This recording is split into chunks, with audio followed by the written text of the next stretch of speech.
Everyone, we're going to go ahead and get started with our special meeting agenda regarding the auditor today.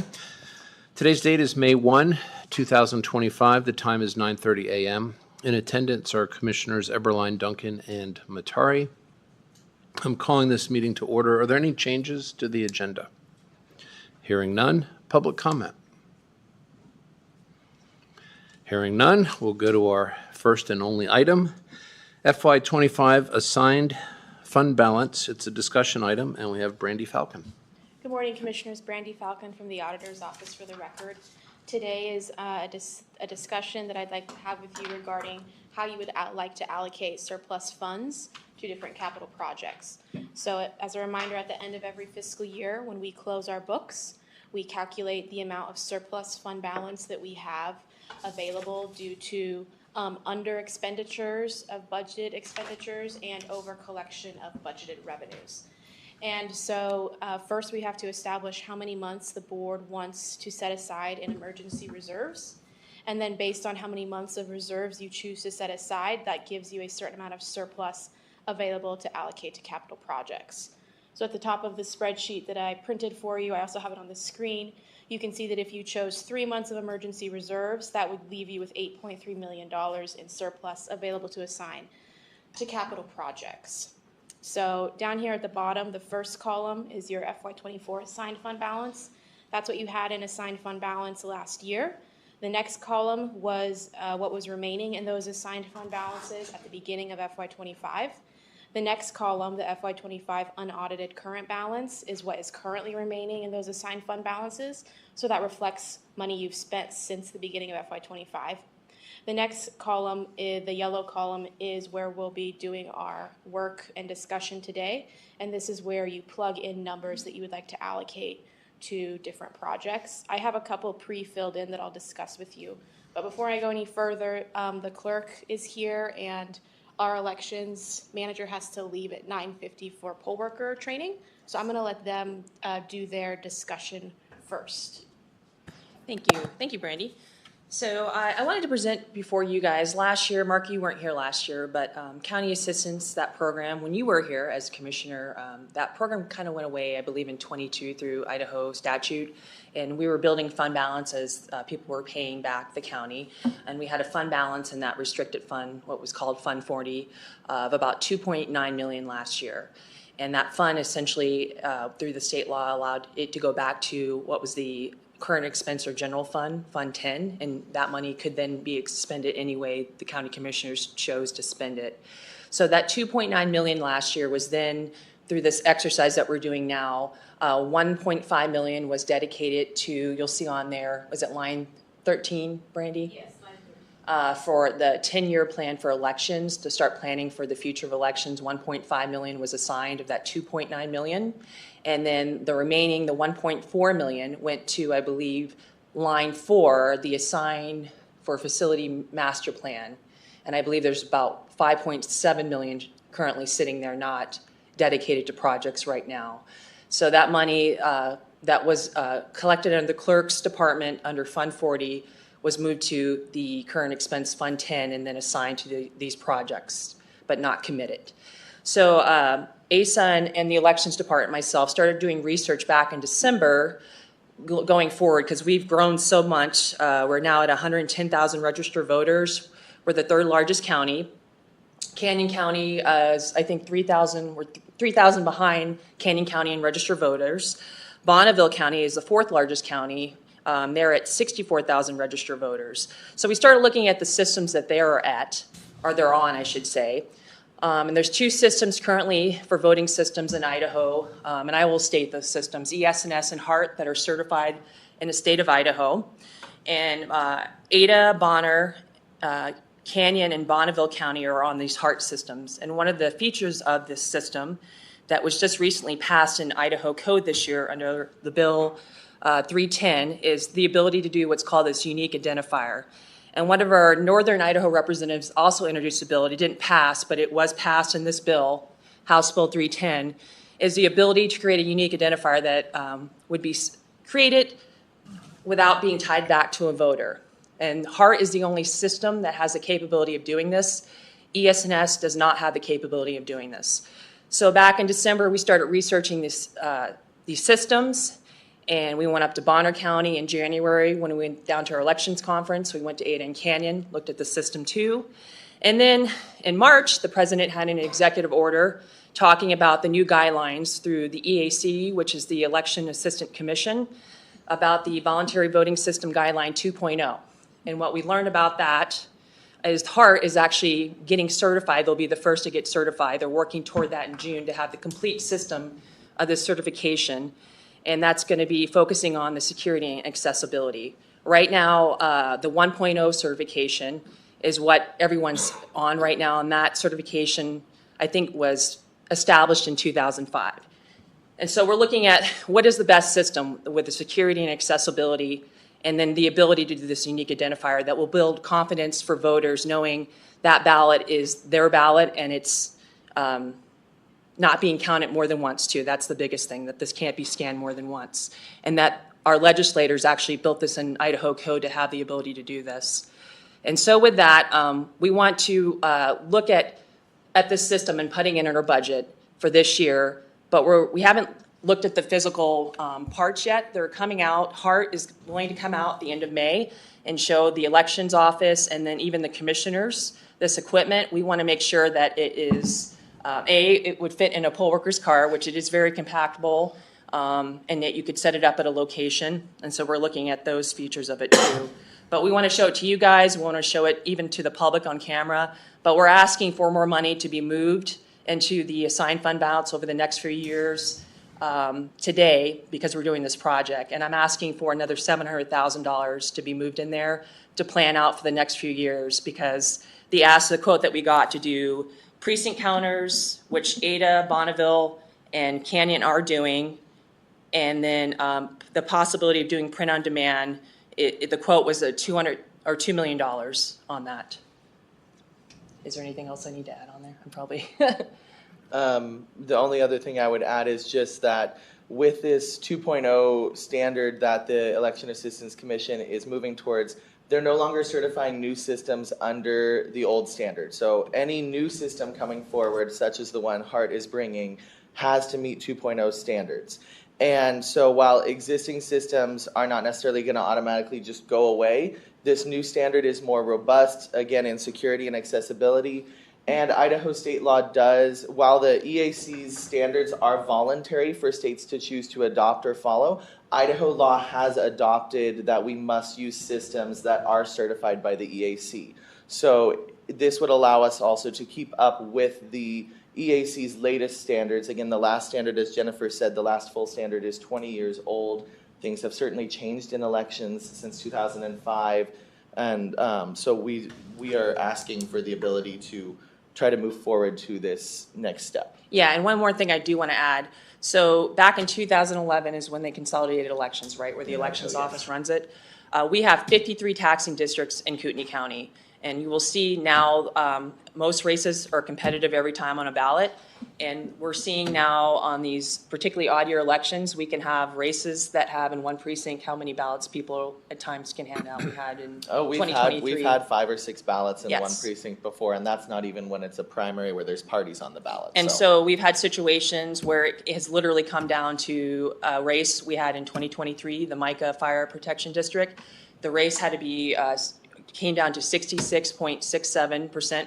It was a supermajority vote, and they handed out one wrong ballot. And so the reason why we're looking, and we need to see the technology aspect of this, but the print on demand is that the ability is they're never handing out the wrong ballot. I mean, that's what it comes down to, is we don't want to ever have to redo an election.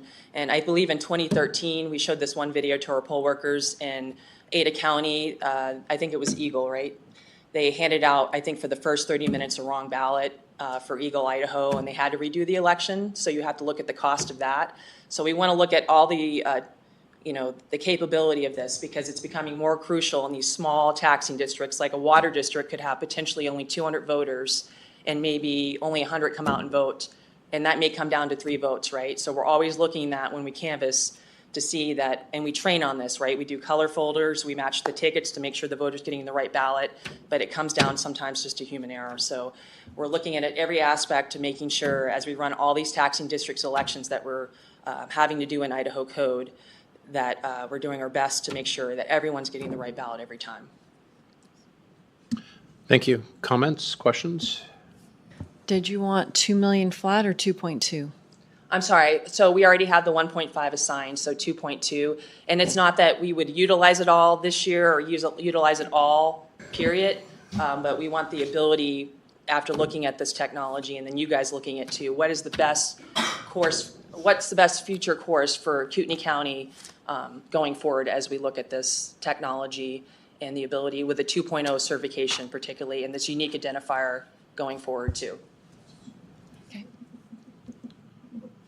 So 700,000 extra to move to the 1.5 million that we have. Commissioner Eberline, thoughts, comments? I would cut it down as far as we possibly can. Yeah. We're spending a lot of money. Yeah, I have a little different take on it. The state, obviously after 2020 and even some of these smaller jurisdictions that you mentioned, people watched our elections and a lot of people they couldn't believe how things were turning out. And it led to a lot of questioning of our election system. The state obviously wants to maintain the highest level of integrity with our elections. And this is an opportunity for the county to kind of exceed the standard, if you will, and lead the way. I think people having peace of mind in the election process is probably the most important thing that we can do so that people can be confident that when they cast their vote, that their vote counted. It didn't count twice, but it counted once, and that it was one person and one vote. So I'm for this. Because I think it's that important. And even here, where we have an excellent election system compared to other places, we still have people who question the integrity of our election system. And we shouldn't have anyone questioning it if we can help that. All right, so it sounds like at least 2 commissioners are in favor of assigning the additional 700,000. Yes, To that. because once again, it's not a commitment to spend the money. All it is putting it in a bucket so we can look at things coming down the line. So, Yeah, and my commitment is trying to look at the size of the county that we are at, look at the 53 taxing districts that we have to put on elections for, and how complicated it is to make sure that we're handing out the right ballot every time. And then looking at what the Idaho legislators did with this unique identifier, if this brings more peace to mind to voters, especially when it comes to absentees. I mean, we had a North Idaho legislator write a bill also requiring the idea of having this unique identifier, right? Obviously not being tied back to a voter.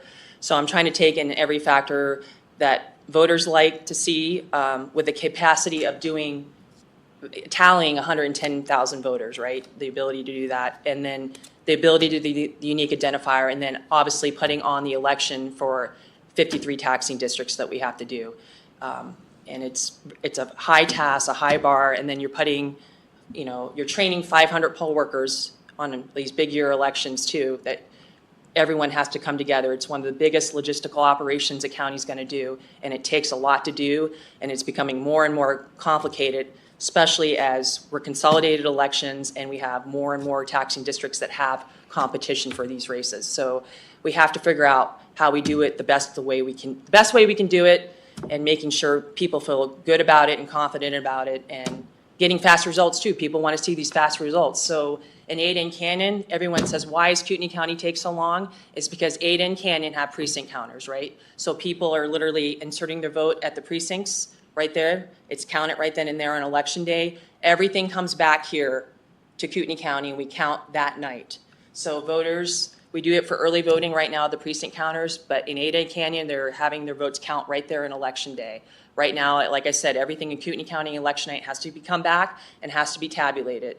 And so that's another thing we need to look at too. well, and aren't our tabulators getting to end of life? Not being supported? They are, in the sense, our provider that we currently have is saying we need to upgrade to the 950 central count. So even if we stayed central count, they're saying in a few years, this is what they're telling me, we need to upgrade, and that will be on that eventually to the 2.0 certification. The current equipment that we have now, the 850s and the express votes will not be able to be upgraded to that 2.0 standard. So that's where we're trying to move to, because that is Again, in that executive order that's been in March that was ordered, I guess, we'd like to see us move to that 2.0 certification regarding security and accessibility. So I would like to see that as a county, but with that, there is a cost. So we have to measure that, what do we want to see, but if there is going to be a cost to that, and elections is mandated, so. Okay. Just a quick question. Do these new machines, can they count 3-page ballots? Yeah, oh, any equipment's going to be able to count, it's just how But we long had, it takes. but we have an issue with the HART equipment, right? If we have a 3-page ballot or not necessarily.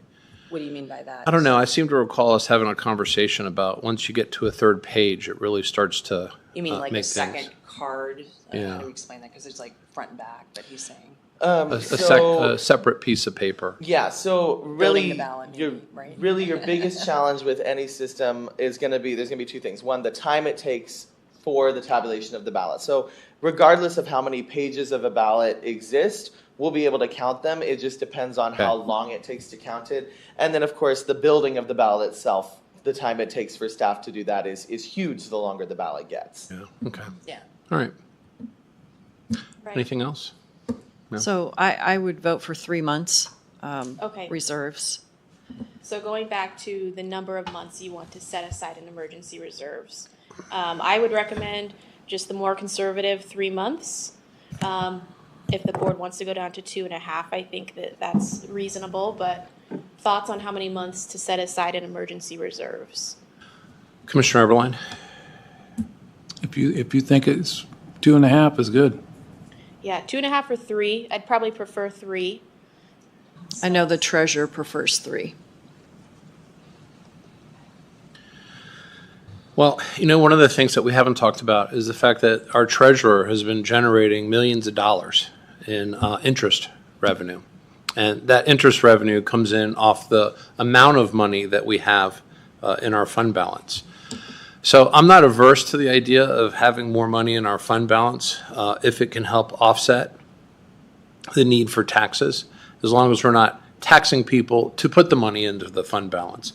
But it ends up coming in an unexpected way, which I think we're looking at a pretty significant chunk of money coming back from FY24. Is that correct?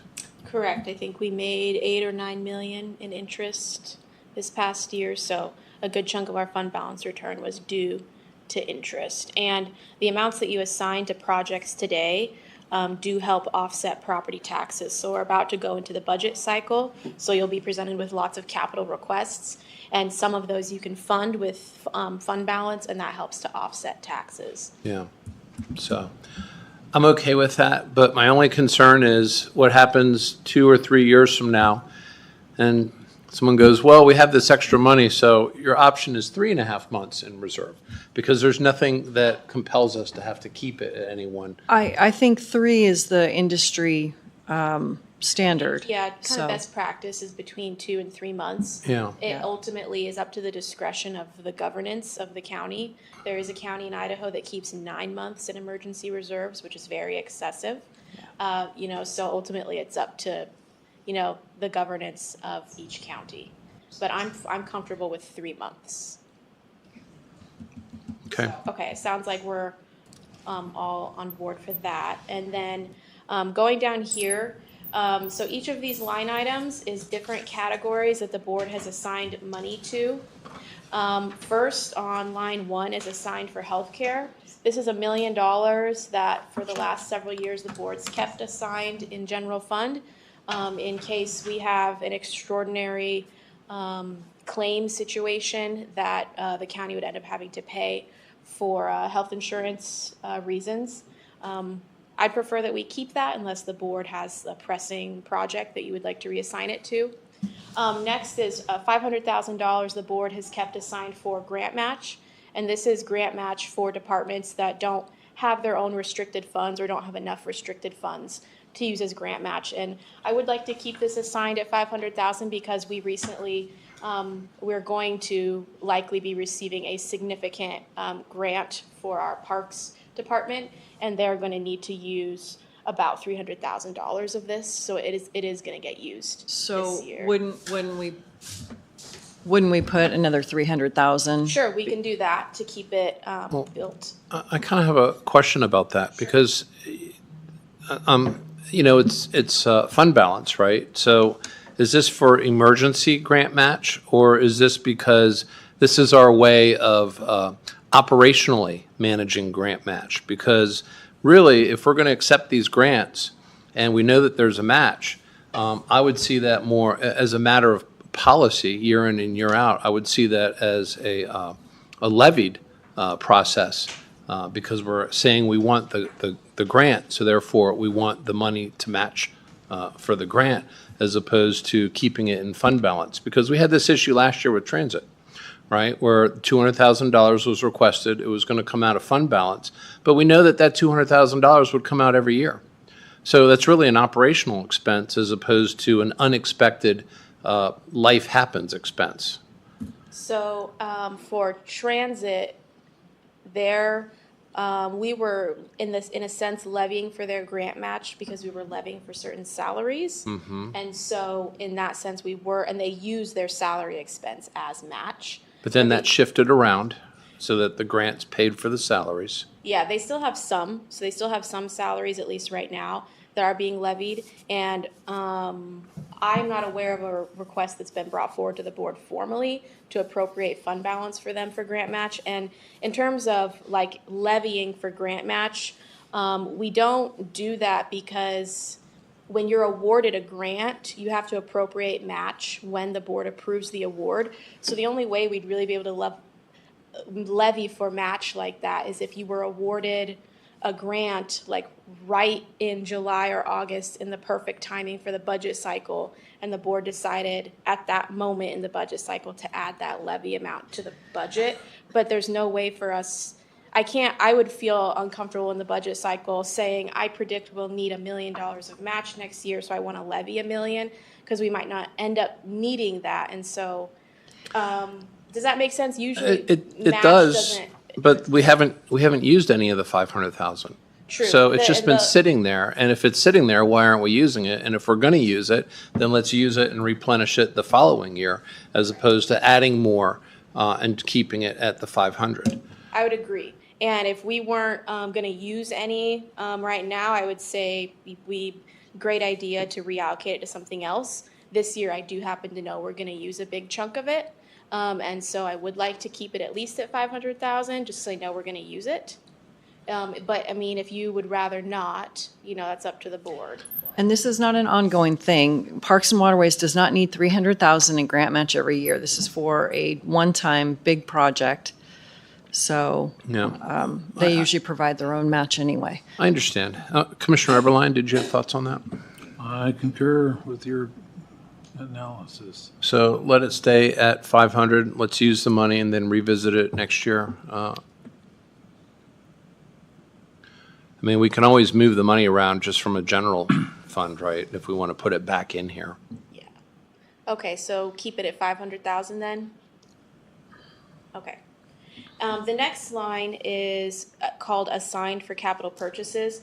This is the line item where any unanticipated mid-year capital expenditures the board approves comes out of this line. So last year the board spent almost $1 million out of this line item. It was for a variety of items. Some of it was additional appropriations for KC North, taser purchases, 911 traveling dispatchers, all sorts of random things that departments bring forward throughout the year that they don't have a budget or fund balance for. If the board approves them, comes from this line. So I plugged in $615,000 just to bring it back to $1 million in anticipation based on the board's expenditures they approved last year, that you may also, in line with your past trends, approve more mid-year expenditures, but we could reduce that. I am open to your thoughts on that. Thoughts? We're supposed to be the experts, so we should be able to very closely decide what we need to do. Well, it's for unexpected, I guess. And I know that with Kootenai North, we had a lot of unexpected expenses. But it wasn't really completely unexpected. It was because we knew we were moving in there. We don't have this happen every year. But if we have an HVAC system go out on us, we need emergency repairs, things like that, it won't be cheap, even though we are in the process of replacing and upgrading. Jeff, is there anything that you can think of that we would need to be thinking about as a potential unexpected liability? Are you Jeff? talking specifically for Kootenai North, or? No, just in general, because that's, So before Jeff gets started, so there are a couple line items down below that I was gonna have Jeff speak to specifically, Okay. so I guess I'll have him go now. So he prepared a memo for the board with the status on all of the projects he's supervising right now, and some that may need additional funding, so. Yeah, so that's a good point. So, I mean, you never know when a big system is gonna go out. You know, we do know we have some old systems, especially like HVAC systems. You know, those are the kind of things that really impact buildings with shutdown. And, you know, for the most part, we are working towards addressing those through a lot of these projects that are in this memo that I presented to you. And so, if I may, I'll just kind of really briefly go through that memo. I hope you had a chance to read that. But as far as jail pod expansion, I think we're in a really good spot with the budget and the tracking of that project. The jail water heaters, we're on track with that one. The jail generator, we should be bringing the contract to you as soon as it is ready, probably not this Tuesday, but the next Tuesday for approval on that. But we have received the bids and that's within budget. So we're okay there. The jail HVAC project, originally there was $570,000 was the original project budget. We take $104,000 out of that for the engineering and design for that, which we're in the process of doing right now. That only leaves a balance of $465,000. That's a really light budget. There's 19 units that need to be replaced on that one. The engineer is looking at a rough estimate of $1 to $1.3 million for that project is what he thinks it will come in at. So I think that's one that we should probably consider asking consideration of some additional funds. I put in a line item of $1 million to bring that to probably a realistic budget for that project. The Justice Building HVAC system, that is currently out for bid right now. I have in your memo, it opens this coming Tuesday. We had a bid walkthrough yesterday. And it was really, really lightly attended. I'm going to move that bid deadline 1 week, and I have been calling a bunch of contractors to say, hey, are you guys, you know, how come you didn't come to the bid walk? Are you going to look at this? And I think contractors on a whole right now are really, really busy, and so we're not seeing really good response from our projects, and it's been really, really difficult to get quality bids. And so I would rather do it right and, you know, delay that bid opening and see if I can't shake the trees a little bit and get some better response from some contractors. So, looking at that one, however, you know, we're probably a little bit lightly underfunded on that one, with $346,000 remaining for the actual install of those products. We think that's probably going to be more around just shy of $500,000 is where we would expect that bid to come in at. And then we could also consider, it would be, in an ideal world, it'd be nice to tie in all of the HVAC controls. So that's our electronic control system that is going into the new Justice Building. It's a train system, and it would bring that entire building under one control system rather than using two systems, one a new system and one an old clunky system. So that total request would be $330,000 for the additional funding plus the control system on that one. The JJC HVAC chiller, we had a budget of $400,000 for that project. Currently, that one's on hold because that's a lower of the priorities. So, you know, as you say, is there something that could come up in the future? You know, those are old systems. You know, we could end up doing a repair on, you know, something like that that can buy us a little bit more time on that one. But, you know, it is functioning okay as of today, and, you know, we'll continue to maintain it and do the best we can to make that one operate. Then we've got the Coroner's Autopsy Lab. We've discussed this extensively in meetings over the past year. To date, we've allocated $9,000 for the concept designs. That is complete. We presented those concept designs to you a couple weeks ago, and we're ready to move forward with that project pending, you know, funding and board consideration for that. So the next step would be bringing you the plans from H2A Architects for full plan design, architectural design, including mechanical engineer and plumbing. That's $105,000. I have that on my desk ready to bring to a meeting for approval. And then we would be looking at about $1 million for construction, and we would do this as a CMGC project where we would bring, and we actually have the CMGC out for bid right now as well. So when we get that, we're just requesting proposals from a general contractor for consideration to bring them on the team. There would be a small cost for planning. That's probably maybe $10,000 to $20,000 for the design phase of that, to make sure we are designing a project to the best we can towards that $1 million construction budget with that. So, all of those included, we'd be looking at just shy of $1.5 million for that project that Brandy has on her spreadsheet here. The admin HVAC project, as you know, that bid came in really high, and we've discussed this one a couple of times as well. I am working on re-putting that one out, reconfiguring that one to be a CMGC model, because the mechanical contractors really wanted a general contractor involved in that based off of the nature and scope of that work. And while I think the budget's maybe a little bit tight on that, I'm going to do the best I can to try to design and bring that project closer to that $1.7 million project. And I think we can, get it down much closer to that. So that's kind of the overall status of that one. I put in an update on concrete stairs. There is funding for that. I'm going to plan to reallocate some money that was already considered for sealing concrete, but actually replacing concrete stairs, and that will be something I'll bring forward in another meeting, but there's just a little summary on that. And then I just had basically some potential projects that, as kind of a preview to what you're going to see coming from Building and Grounds in the budget cycle. So you can see those different projects that we are looking at with the estimates for those.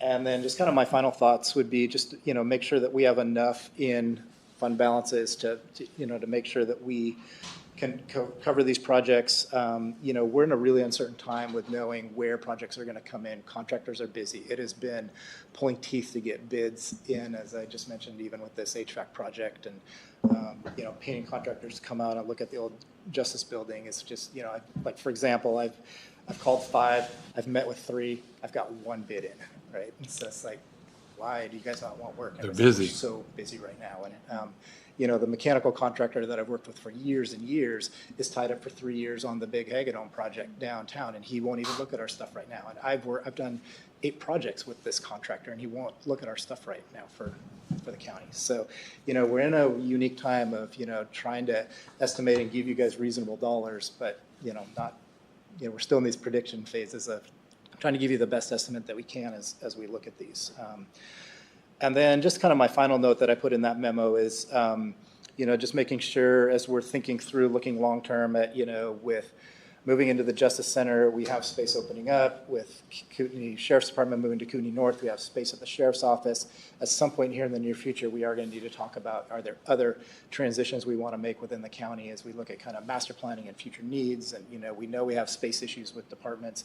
We know we have parking issues at different places. And I think we have some opportunities to solve some problems, and we can talk about that, but there probably will be some funding needs in the future for those. So that's kind of a general statement of just, thinking ahead and being aware of future needs.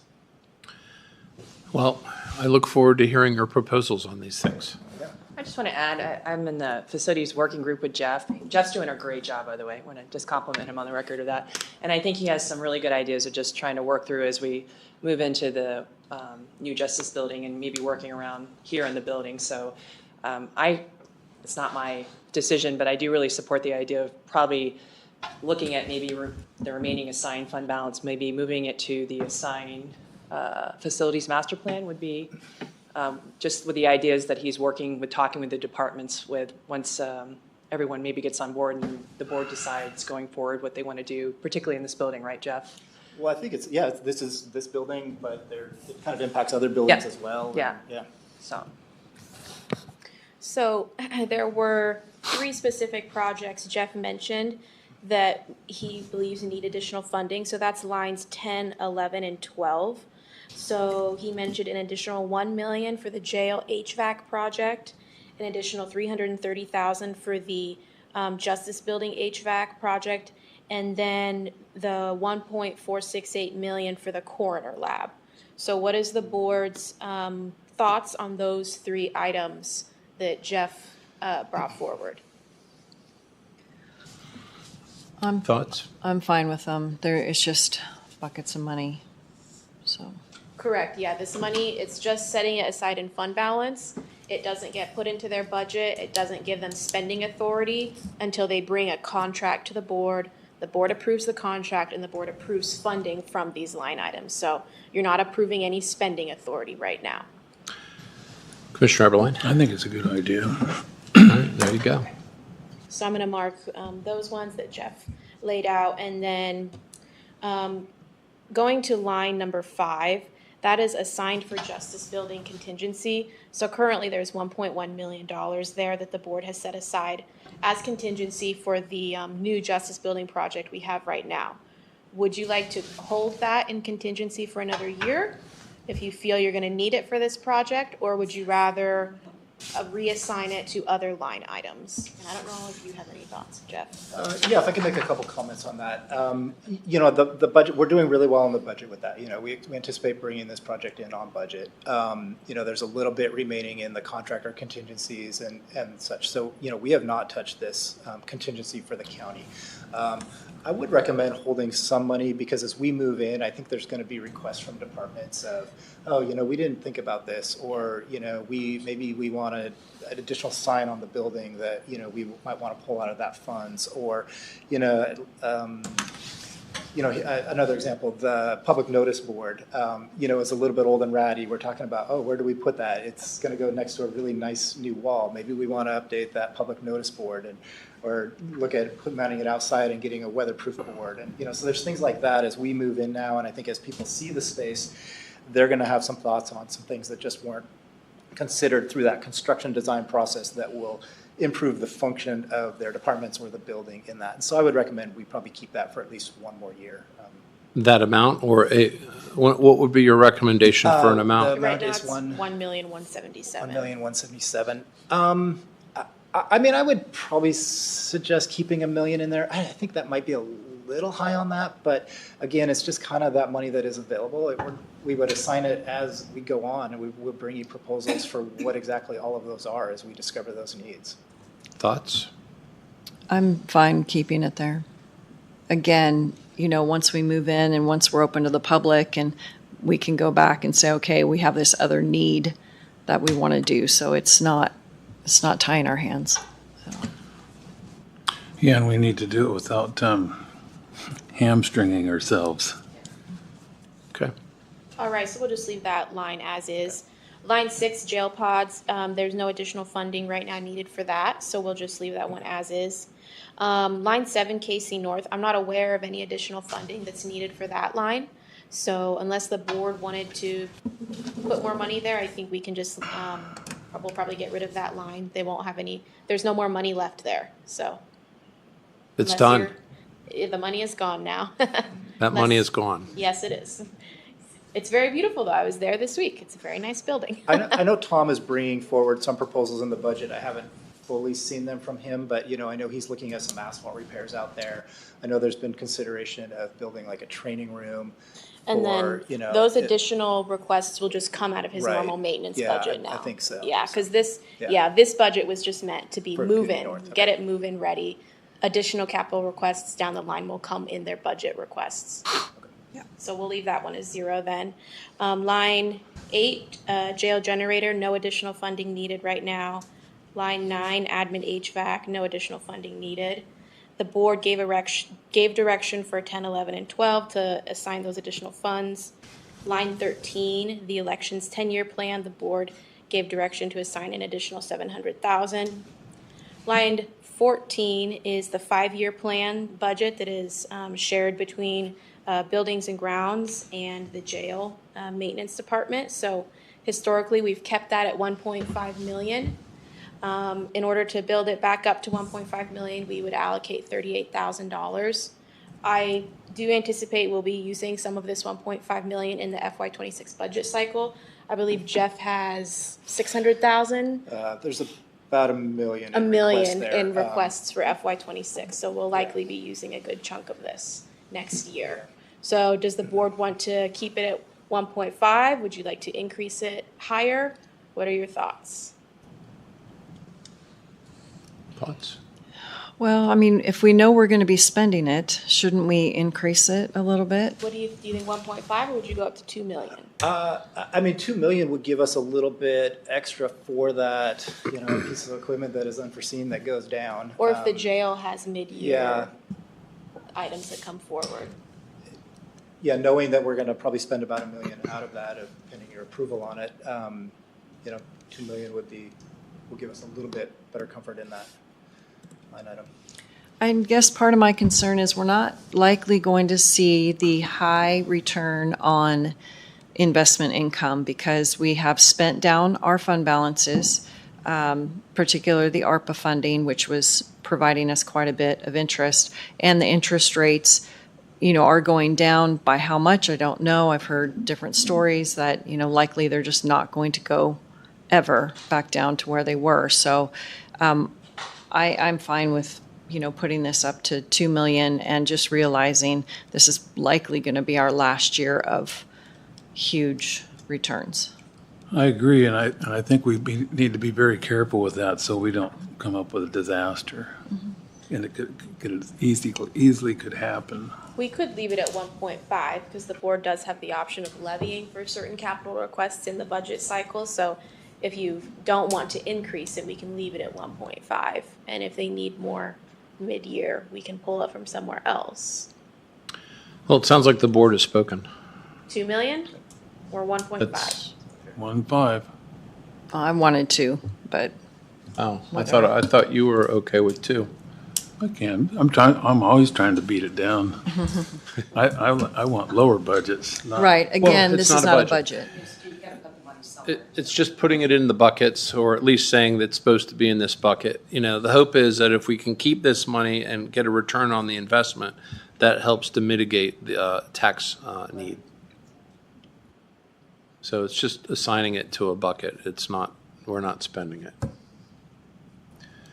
And I don't think anyone up here wants to spend money for the sake of it. We just No. want to, Now, I think, from your perspective, Jeff, we have this issue with vendors that can't perform work for years. That's what it sounds like.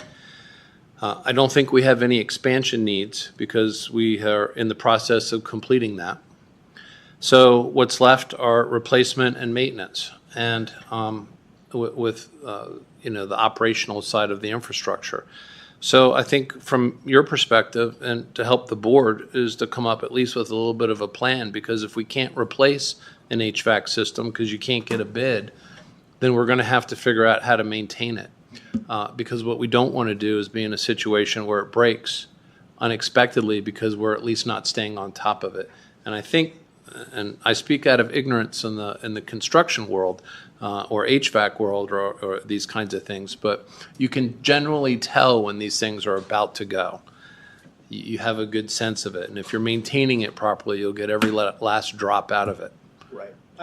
I can share an example with you if you'd like, just to kind of give you a practical example of something going on in the county. So in the old courthouse, in the basement are 2 boilers that run this building and that building, right? It just circulates the water for heating and cooling throughout the building based off the demand and need.